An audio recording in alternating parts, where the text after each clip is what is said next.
নমস্কাৰ SS tuition আমাৰ চেনেলটোলৈ তোমালোক সকলোকে পুনৰবাৰ স্বাগতম জনাইছোঁ।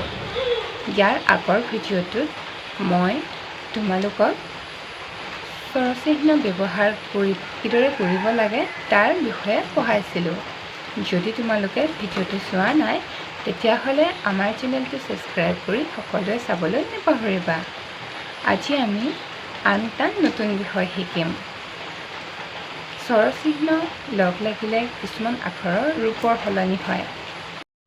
কিছুমান ব্যঞ্জন বৰ্ণৰ লগত স্বৰচিহ্ন যেনে হ্ৰস্বউকাৰ, দীৰ্ঘউকাৰ, ঋকাৰ আদি লগ লাগিলে ৰূপৰ সলনি হয়। তাকে ৰূপ সলনি হোৱা আখৰ বুলি কোৱা হয়।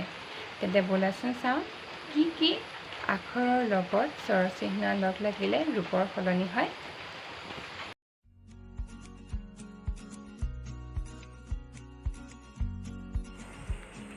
গ যোগ উ, গয়ু গু, গয়ু গু ৰ, গুৰ, গুৰ আমি খাওঁ, গুৰ মানে মিঠৈ। প্ৰথম ছটা আকাৰে চা, গয়ু গু, চাগু, চাগু আমি জলপানৰ দৰে খাব পাৰোঁ। ৰ যোগ উ, উ উকাৰ, ৰয়ু ৰু, ৰয়ু ৰু, মত আকাৰে মা, ল ৰুমাল, ৰুমাল আমি মুখ মুচিবলৈ ব্যৱহাৰ কৰোঁ। গ ৰয়ু ৰু, গৰু, গৰু এবিধ চাৰিঠেঙীয়া পোহনীয়া জন্তু।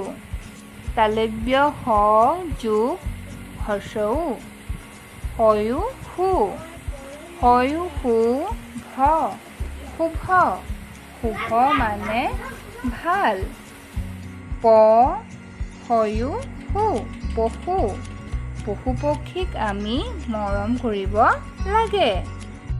হ যোগ হ্ৰস্ব উ, হয়ু হু, হয়ু হু ওপৰে চন্দ্ৰবিন্দু, প্ৰথম চ ৰত হ্ৰস্বইকাৰে ৰি, হুঁচৰি, বহাগৰ বিহুত আমি হুঁচৰি গাওঁ।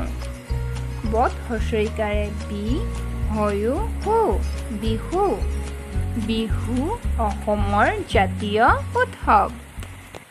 এইদৰে হ্ৰস্বউকাৰ লগ লাগিলে যিদৰে কিছুমান আখৰৰ ৰূপৰ সলনি হয়, সেইদৰে দীৰ্ঘউকাৰ লগ লাগিলেও ৰূপৰ সলনি হয়। ৰ যোগ দীৰ্ঘ উ, দীৰ্ঘ উ দীৰ্ঘউকাৰ, ৰয়ু ৰু, ৰ দীৰ্ঘউকাৰে ৰু, প ৰূপ, ৰূপ এবিধ ধাতু। পত আকাৰে কা, ম ৰয়ু ৰু, প কামৰূপ, কামৰূপ এখন ঠাইৰ নাম। হ যোগ ৰি, ৰিকাৰ লাগিলেও ৰূপৰ সলনি হয়। হত ৰিকাৰে হ্ৰি, হত ৰিকাৰে হ্ৰি, দন্ত দ অন্ত্যেষ্ট য়, হৃদয়। ডক্টৰ বাণীকান্ত কাকতি এজন বিশাল হৃদয়ৰ লোক আছিল। দন্ত হত উ হ্ৰস্বউকাৰে হু, হত ৰিকাৰে হ্ৰি, দন্ত দ সুহৃদ মানে বন্ধু বা সখা।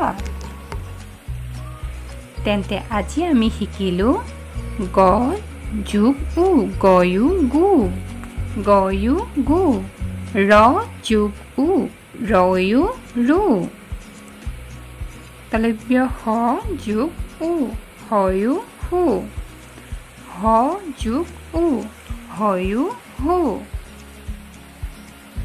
ৰ যোগ দীৰ্ঘ উ, ৰয়ু ৰু, ৰয়ু ৰু, হ যোগ ৰি, হত ৰিকাৰে হ্ৰি, হ্ৰি। এইদৰে নতুন নতুন ভিডিঅ'সমূহ পাই থাকিবৰ বাবে আমাৰ চেনেলটো ছাবস্ক্ৰাইব কৰিবলৈ নাপাহৰিবা।